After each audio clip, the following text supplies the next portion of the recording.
बिस्मिल्लाहिर्रहमानिर्रहीम।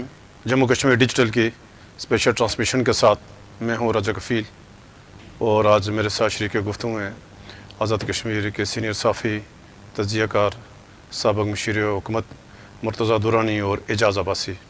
नाज़रीन, आज़ाद कश्मीर की काबीना में तोसी कर दी गई है और पहले से जो 31 रुकनी काबीना थी जो वज़ीर-ए-आज़म चौधरी अनवर लाक साहब की, उसमें एक वज़ीर को मज़ीद उसमें इजाफ़ा किया गया है।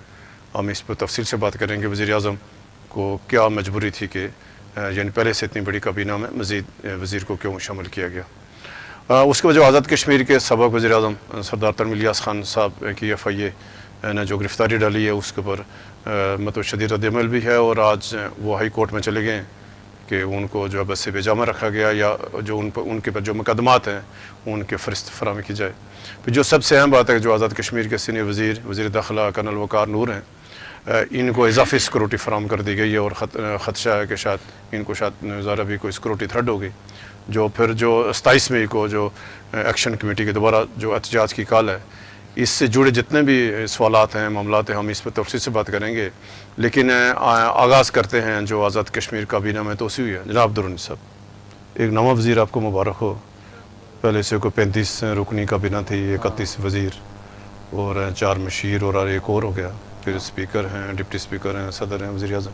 तो क्या ज़रूरत पेश है वज़ीर-ए-आज़म को काबीना में तोसी की?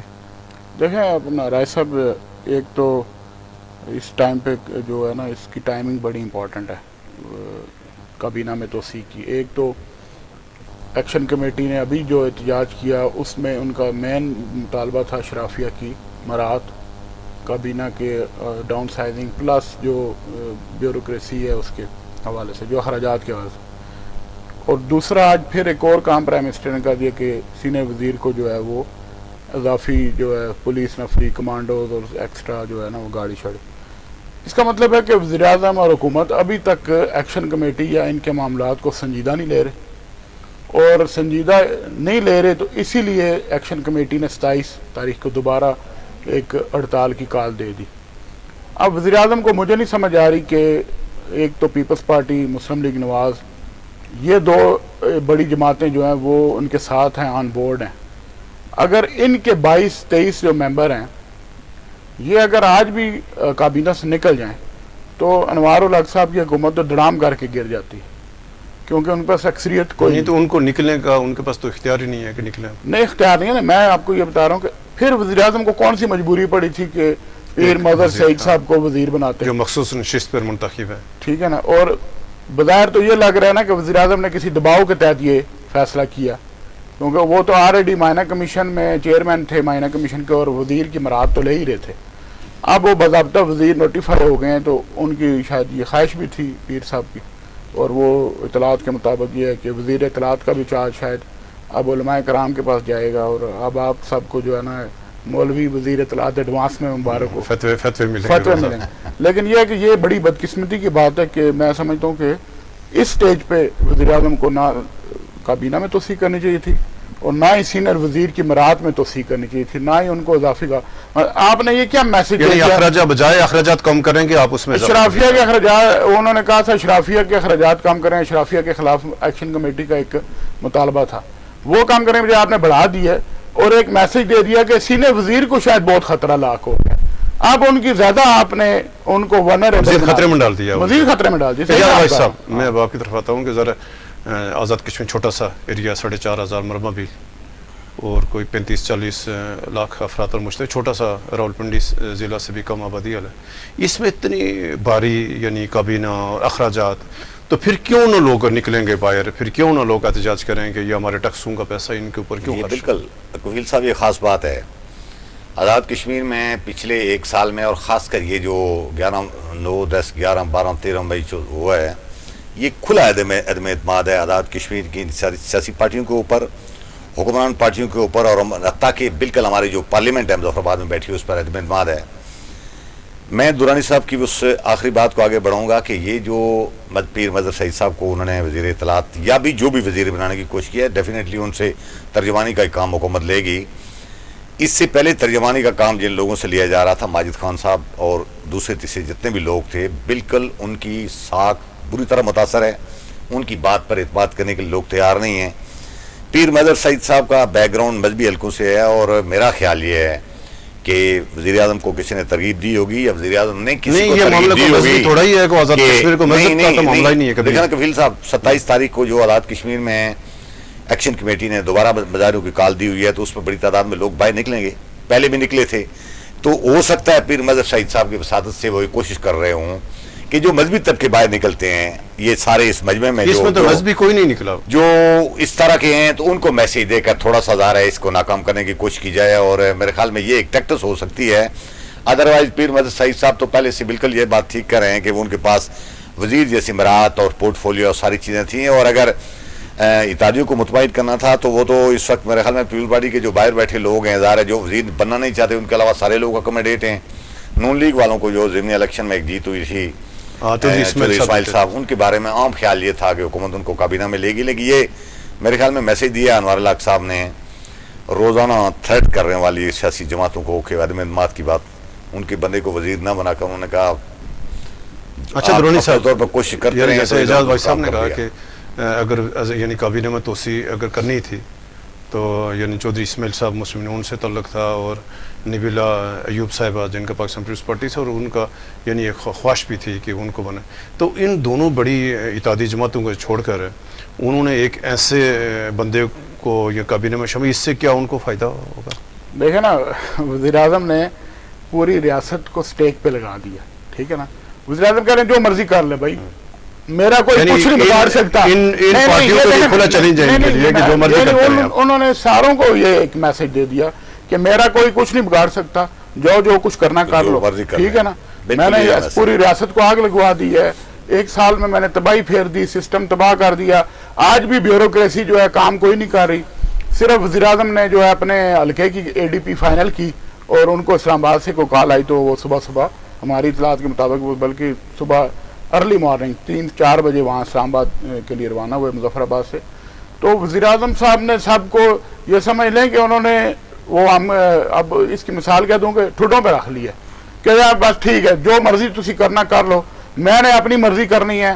یہ میسج انہوں نے اس لیے دی ہے پیر مظہر صاحب کا. ایک اور میں آپ کو بیک گراؤنڈ بتاتا ہوں کہ پیر مظہر صاحب کا جو ہے نا جہاں سے تعلق ہے مقتدر حلقوں کی طرف سے, تو انہوں نے یہ ان کو وزیر بنا کے ایک اور میسج دیا ہے کہ میرے ساتھ وہ مکمل طور پہ کھڑے ہیں اور آپ لوگ جو مرضی کر لو جب تک یہ میرے ساتھ کھڑے ہیں. آپ کی سیاسی جماعتیں چاہے وہ وفاق میں حکومت میں ہو, چاہے سندھ میں ہو, کہیں بھی ہو, امریکہ سے بھی آ جانا میسج, تو آپ کچھ نہیں کر سکتے. اعجاز بھائی صاحب, آج مسلم نون آزاد کشمیر کے جو صدر ہیں شاہ غلام قادر صاحب نے مظفر آباد میں پریس کانفرنس کی اور انہوں نے کہا کہ آزاد کشمیر کے جو حالات ہیں انہوں نے تشویش کا اظہار کیا ہے اور کہا کہ 28 مئی کے بعد جو مسلم نون آزاد کشمیر کی جو پارٹی عہدیداران ہیں, مرکزی مجلس عاملہ ہے, پارلیمانی پارٹی, سب کا اور مشترکہ اجلاس بولا گا تو ہم کو فیصلہ کریں گے.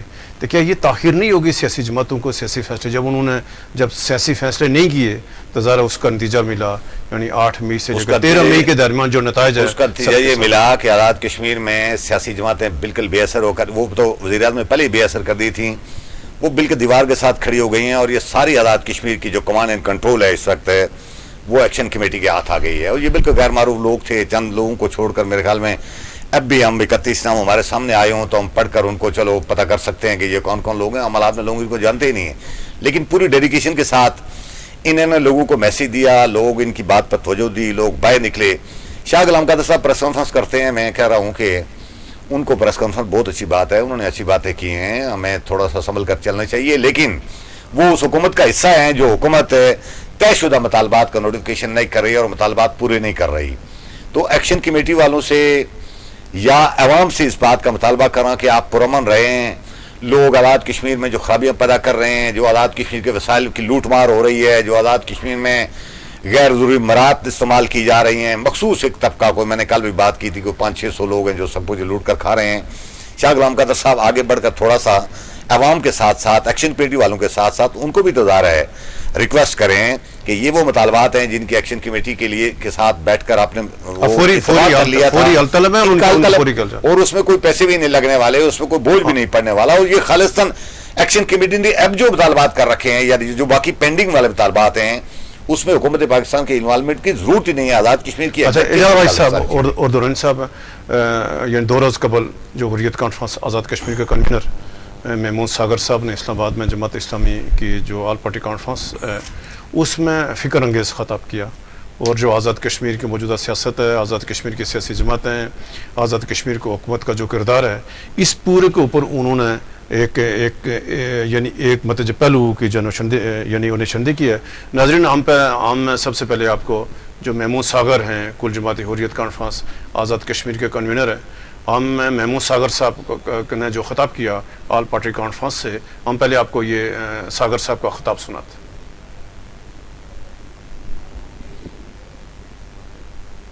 اور ہم تو اس نتیجے پہ پہنچے ہیں، واللہ میں صاف بات کر رہا ہوں، مجھے اس بات کا کوئی ہے نہیں ہے کہ اللہ تعالیٰ کل کس کے ساتھ کیا کرے گا، سب کا مالک اللہ ہے۔ ہم اس نتیجے پہ پہنچے ہیں کہ آزاد کشمیر کی اسمبلی اور مقبوضہ کشمیر کی اسمبلی سیم ہے، ان کے قائدین ان کے اشاروں پہ چلتے ہیں دہلی کے، اور یہ یہاں کے اشاروں پہ چلتے ہیں۔ ان کے پاس کشمیر کے حوالے سے کیا معاملہ ہے؟ کیا آزاد کشمیر کی اسمبلی کے پاس کوئی اختیار ہے مقبوضہ مسئلہ کشمیر کے حل کے لیے؟ کیا آزاد کشمیر کی اسمبلی مقبوضہ کشمیر کے لیے لابنگ کے لیے خود جا سکتی ہے؟ ہمیں سردار عبدالقیوم خان صاحب جیسے بزرگ کے لیے جب تک پاکستان اس کو وہاں پہ ایز اے منسٹر کا سٹیٹس نہیں دے گا، اندر نہیں جا سکتا۔ کیا حیثیت ہے کشمیریوں کی؟ کشمیر کی آزاد تو نام ہے نا، آپ اس کو یا تو کوئی حیثیت دے دیں نا۔ ہمیں صرف یہ کہا جاتا ہے جی بس آپ صبر کریں، ہم صبر کریں گے۔ ہمیں تو قرآن کہتا ہے صبر اور نماز سے آپ کام لے لیں۔ ہماری موٹیویشن ہی ہمارا مذہب ہے۔ میں گھر سے آزادی میری دوسرا ہے، میرا مذہب مجھے موٹیویٹ کرتا ہے اپنی آزادی کے لیے۔ مجھے پاکستان کے ساتھ کوئی اور ہمدردی نہیں ہے کہ یہ اسلام ہے، نہ تو ہندوستان آپ سے کئی گنا آگے ہے۔ آپ سمجھتے ہیں کہ ہندوستان پیچھے چلا جائے گا تو آپ آگے جائیں گے، کیسے جائے گا؟ آپ ہو درانی صاحب بہت یعنی آپ فکر انگیز یعنی فکر انگیز باتیں کی ہیں، اور کہا ہے کہ جو آزاد کشمیر کی سیاسی جماعتیں بالخصوص جو ہم کہہ رہے ہیں کہ جب جو چھوٹی موٹی جو جماعتیں تھیں بھی جن کا کردار تھا، آپ نے 1 سال میں ان کو بھی ختم کر دیا۔ یعنی اس وقت جو آزاد کشمیر کا سیاسی ڈھانچہ ہے، آزاد کشمیر کا جو سیاسی جماعتیں ہیں، بالکل عملاً مفلوج ہے گزشتہ 1 سال سے۔ تو آپ یہ جو ساگر صاحب کی گفتگو، یہ جو موجودہ حالات ہیں آزاد کشمیر سے، ایکشن کمیٹیوں کے جو اس کے بعد احتجاج کے بعد صورتحال، آپ کیا کہیں؟ دیکھیں، یہ تو بہت لمحہ فکری ہے ان حلقوں کے لیے جو یہ سمجھتے تھے کہ ہم نے حریت کانفرنس ان کے کنٹرول میں۔ پہلے بھی آپ کو پتہ ہے کہ حریت کانفرنس مقبوضہ کشمیر کی جو سیاسی جماعتیں ہیں ان کی یہاں نمائندگی کر رہے ہیں، آزاد کشمیر شاخ ہے ان کی۔ لیکن جو ساگر صاحب نے باتیں کی ہیں، میں آپ کو بالکل یقین کے ساتھ ذمہ داری سے کہہ سکتا ہوں، اس سے 100 گنا باتیں مقبوضہ کشمیر کے نوجوان، مقبوضہ کشمیر کی لیڈرشپ ہمارے بارے میں ان کے خیالات ہیں، اس سے 100 گنا زیادہ۔ ابھی تو ساگر صاحب نے یہ کہا ہے کہ اسمبلی اور یہ سیاسی جماعت ہے، نہیں آزاد کشمیر اور مقبوضہ ایک ہی ہے۔ انہوں نے ابھی یہ کہا ہے نا، اگلے سٹیپ پہ جو لوگ وہاں کہہ رہے ہیں وہ یہ کہہ رہے ہیں کہ جو آزاد کشمیر میں ہو رہا ہے وہی مقبوضہ کشمیر میں ہو رہا ہے، جو مقبوضہ کشمیر میں ہو رہا ہے وہی آزاد کشمیر میں ریپلیکا ہے۔ مطلب مودی نے وہ آگ جو ہم نے سری نگر میں اس کے خلاف لگائی تھی، وہ اس نے دھکیل کے مظفر آباد کے جو ہے نا، ہماری حکومت کے اپنی نااہلی سے وہ آگ ادھر میں یہ کہہ رہا ہوں نا، یہ نااہلی اسی دیکھیں نا، جو پالیسی ساز ادارے ہیں ان کو سوچنا چاہیے اس بارے میں کہ ہم نے ہمارے سے ایسی کیا باتیں، کون سی پالیسی میں غلطی ہوگی کہ 1 سال میں یہ کیا ہے، یعنی پورا من آزاد کشمیر کو ہم نے کس خلفشار نے، اور پھر مقبوضہ کشمیر کے لوگوں کو کتنا مایوس کر دیا کہ آج ساگر صاحب یہ کہہ رہے ہیں۔ اور آپ نے ایک اور بات ان کی سنی نہیں ہے شاید، وہ آپ کو میں کوٹ کر دیتا ہوں کہ انہوں نے کہا کہ یہ جو دریاؤں کا پانی آ رہا ہے، یہ جو رائلٹی آپ لیتے ہیں، اس پہ ہمارا حق ہے، اربوں روپے کی جو رائلٹی لے رہے ہیں، یہ مقبوضہ کشمیر سے آ رہا ہے اور اس پر مقبوضہ کشمیر کے لوگوں کا حق ہے، اور حریت کانفرنس کا انہوں نے کہا یہ جہاد پر خرچ کریں۔ اور آپ یہ حریت کانفرنس اگر یہ کہہ رہی ہے، آج یہ کہہ رہی ہے، اگلے 10 دنوں میں یا مہینوں میں یا 1-2 سالوں میں آپ دیکھیں کہ نقشہ کیا ہوگا، آپ فورسی کریں۔ ہم تو کئی دنوں سے، کئی مہینوں سے یہ کہہ رہے ہیں کہ حالات مقبوضہ کشمیر کی طرح پیدا نہ کریں یہاں پہ۔ یہ جو ہمارا بیس کیمپ ہے اس کو بیس کیمپ رہنے دیں، لیکن یہ پھر یہی ہوا کہ اب آپ نے دیکھا کہ باسی صاحب کہہ رہے تھے جی غیر معروف لوگ آگے، انقلاب جب آتے ہیں رائے صاحب تو اس طرح غیر معروف لوگ آتے ہیں اور اس طرح کی سیاسی جماعتیں ان کو لے کے بہ جاتی ہیں۔ وہ اعجاز بھائی صاحب، महमूद सागर साहब ने जो गुफ्तगू की और तवज्जो दिलाई है यानी उन ज़िम्मेदार लोगों के जो हुकूमतें बनाते भी हैं, गिराते भी हैं, तो ये क्यों किया गया? यानी जो गुज़श्ता 1 साल से जो कुछ आज़ाद कश्मीर के निज़ाम के साथ खलवाड़ किया गया, जो सियासी जमातों को मफलूज कर दिया गया, इसके बावजूद बजाय वो जो लोग, जो ज़िम्मेदार लोग हैं, वो गलती का एतराफ़ करें, अभी भी उसी पे डटे हैं, रिट ऑफ उसी पे डटे हुए हैं, तो ये किधर फिर जाएगा? महमूद सागर फिर ठीक? महमूद सागर साहब ने, कफील साहब, मैंने उसका खिताब बहुत 2-3 बार सुना है और मैं उस दिन वहाँ मौजूद भी था। आपने जो क्लिप चलाए हैं ये पूरा नहीं था सारा, उसमें एक चीज़ उन्होंने और बात कही है कि आप हमें बताएं, आप आज़ाद कश्मीर वाले हमें बताएं कि आपको इत्माद में लेकर 5 अगस्त 2019 के बाद क्या हुआ, मसला कश्मीर खत्म कर दिया गया है? अगर ये है तो हमें भी बता दें ताकि हम कोई अपना रास्ता इख्तियार करें। फिर एक बात उन्होंने और कही कि सारी कश्मीरी क़यादत जेलों में है, तिहाड़ जेल में है, किसी को रिहा नहीं किया गया, उनके बच्चे, उनके खानदान सारे दरबदर हैं और हम इस पोजीशन में नहीं है कि किसी को मदद करें। ये बात कहते हुए उनकी आंखों में बिल्कुल आंसू आ रहे थे। मैं समझता हूँ कि यतीमों की बात की है उन्होंने कि कफालत नहीं कर सकते हम सारी। और बिल्कुल एक बात उन्होंने और कही कि हमारे पास एक टैक्टिस के तौर पे एक हथियार था कि मिलिटेंसी वाला जो एक दौर में था और भारत उससे मजबूर होकर आपके साथ मुज़ाकरात की मेज पर भी बैठा, वो आपने खत्म कर दिया, वो आपने खत्म कर दिया, कंट्रोल लाइन पर वहां खत्म हो गए सर। जी हाँ।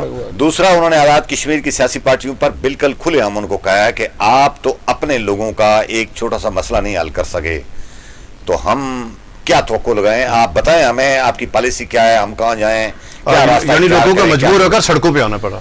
कफील साहब, 2019 के बाद महमूद सागर साहब की 1-2 और तकरीरें मैंने सुनी हैं, बड़ी मायूसी का इज़हार वो कर रहे हैं सारे, लेकिन ये अलमनाक सूरत है कि ना तो मुजफ्फराबाद बैठी हमारी बेस कैंप वाले लोगों पर कोई जूं, एक अलमिया और भी है कि हमारी जो बड़ी एक स्टेटस वाली और इन चीज़ों को समझने बुझने वाली और दुनिया में प्रेजेंटेशन वाली लीडरशिप थी वो तो अब रही नहीं है।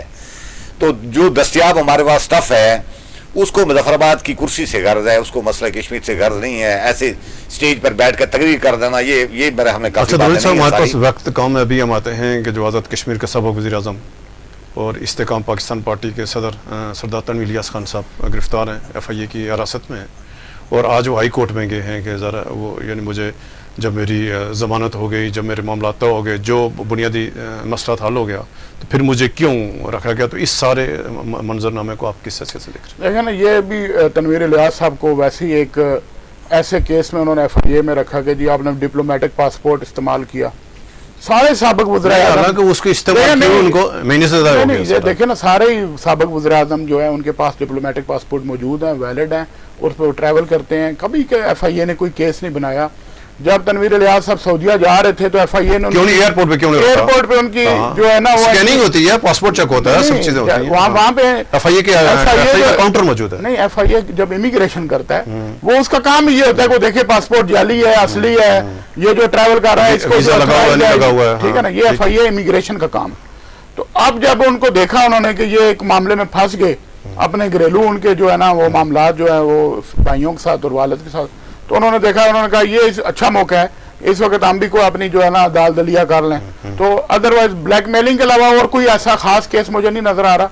बहरहाल ये अफसोसनाक है कि तनवीर इलियास साहब जैसा बंदा जो है वो ज़ाया हो गया आज़ाद कश्मीर की सियासत में, और मैं समझता था कि उनकी आमद से काफ़ी सारे मामला जो है वो बेहतर हो जाते, लेकिन उन्होंने अपना कारोबार भी तबाह कर दिया, सियासत भी तबाह कर दी, और ये सारी चीज़ें जो हैं वो शायद वो अल्लाह करे इस से निकल के वो इसको रिव्यू करें और फिर कोई अच्छे तरीके से वो नई एंट्री डालें। भाई साहब, ये आज वो ये तनवीर इलियास के वकला हाई कोर्ट में भी गए और कल समात है इसकी, तो आप क्या देख रहे हैं? हमने कल भी बात की थी कि ये ज़रा ये एक सबक वज़ीर आज़म को और आज़ाद कश्मीर के एक सीनियर रहनुमा को इस तरह के साथ जो तोहीन में उसका यानी उसके रवैया अपनाएगा, तो आप क्या कहेंगे? ये वज़ीर आज़म आज़ाद कश्मीर तो इस बात पर खुश होते होंगे, इसलिए कि ज़ाहिर है वो चाहते हैं रवायती दुश्मन। पिछले अरसे में जो अलीशान सोनी साहब गिरफ्तार हुए थे पिंडी इस्लामाबाद से, तो वहाँ भी कड़ियाँ बाद में इतलात आई थी कि वज़ीर आज़म के साथ जाकर मिलती हैं।